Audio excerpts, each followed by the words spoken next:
आणि सुरुवातीलाच बातमी आहे, राजकीय वर्तुळातून महाविकास आघाडीला विरोधी पक्षनेते पद मिळण्याची शक्यता सध्या वर्तवण्यात येते आणि याच विरोधी पक्षनेते पदासाठी ठाकरे गट आग्रही आहे।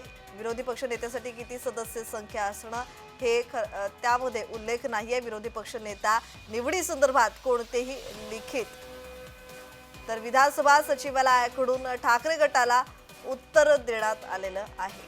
ठाकरे गटाकडून 25 नोव्हेंबर 2024 ला विधिमंडळ सचिवालयाला पत्र देण्यात आलेलं आहे। त्याचबरोबर विरोधी पक्षनेते पद ठाकरे गटाला मिळण्याची शक्यता सध्या वर्तवण्यात येते। आदित्य ठाकरे यांचं नाव सध्या चर्चेत आहे। विरोधी पक्षनेता कोण होणार याकडे लक्ष आहे। भास्कर जाधव यांच्या नावाला पक्षातूनच विरोध आहे। मवियाला विरोधी पक्षनेते पद मिळण्याची शक्यता सध्या वर्तवण्यात येते। त्याचबरोबर विरोधी पक्ष नेत्यासाठी किती सदस्य संख्या असावी नियमात त्यात उल्लेख नाहीये। त्याचबरोबर विरोधी पक्ष नेता निवडी संदर्भात कोणतेही लिखित नियम नाहीयेत। आताची सर्वात महत्त्वाची बातमी, विधानसभा सचिवालयाकडून ठाकरे गटाला उत्तर देण्यात आलेलं आहे। विरोधी पक्षनेता कोण होणार याकडे लक्ष असणार आहे। ठाकरे गटाकडून 25 नोव्हेंबर 2024 ला विधिमंडळ सचिवालयात पत्र देण्यात आलं होतं। त्याबरोबर विरोधी पक्षनेते पद ठाकरे गटाला मिळण्याची शक्यता आहे, कारण गेल्या काही दिवसापासून ठाकरे गट आग्रही असल्याची माहिती मिळते। त्याचबरोबर आदित्य ठाकरे, भास्कर जाधव यांची नावं सध्या चर्चेत आहेत। आदित्य ठाकरे यांच्या नावाला पक्षातून पसंती मिळते, मात्र दुसरीकडे भास्कर जाधव यांच्या नावाला विरोध होताना दिसतोय। या संदर्भात अधिकची माहिती देत आहेत आमचे प्रतिनिधी चेतन किर्दत। चेतन, या संदर्भातला अधिकचा तपशील।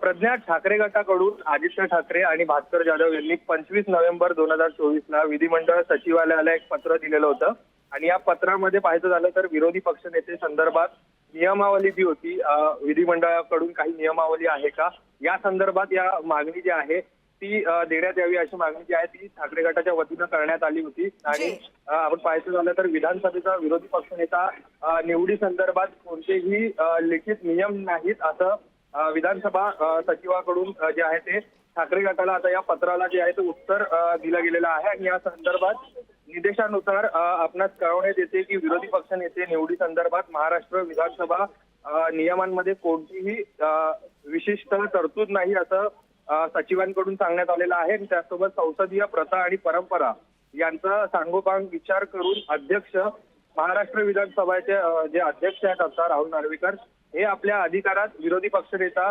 ठरवतील, त्यांच्या मार्फतच ही नियुक्ती जी आहे ती केली जाईल असं देखील या पत्राला उत्तर देताना विधिमंडळ पाहायला गेलं तर आदित्य ठाकरेंना जर तरचा विषय, आदित्य ठाकरेंना जर विरोधी पक्षनेते पद मिळालं तर भास्कर जाधव कमालीचे नाराज होण्याची शक्यता वर्तवण्यात येते, कारण गेल्या काही दिवसापासून भास्कर जाधव शिवसेनेच्या संपर्कात असल्याची माहिती सूत्रांची आहे। प्रज्ञा, खरं पाहायचं झालं तर अशा पद्धतीच्या चर्चा ज्या आहेत त्या गेल्या अनेक दिवसांपासून आपल्याला पाहायला मिळालेल्या आहेत आणि तशा पद्धतीच्या बातम्या देखील प्रसारमाध्यमांमध्ये आल्या होत्या की भास्कर जाधव जे आहेत ते शिवसेनेच्या संपर्कात आहेत, एकनाथ शिंदे यांच्या संपर्कात अशा बातम्या होत्या। मात्र भास्कर जाधव यांच्याकडून देखील यावर स्पष्टीकरण जे आहे ते देण्यात आलं होतं आणि भास्कर जाधव यांनी असं म्हटलं होतं की मी शिवसेना, ठाकरेंची शिवसेना सोडून कुठेही जाणार नाही। त्यामुळे अशा पद्धतीच्या ज्या गोष्टी ज्या प्रसारित होत आहेत या खोट्या असल्याच्या माहिती देखील भास्कर जाधवांनी दिल्या होत्या।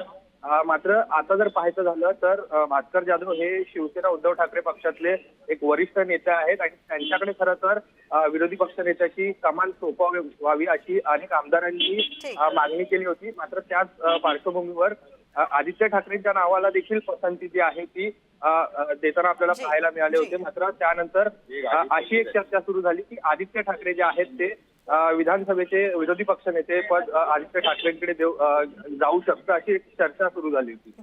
जी, धन्यवाद चेतन, तुम्ही दिलेल्या माहितीसाठी।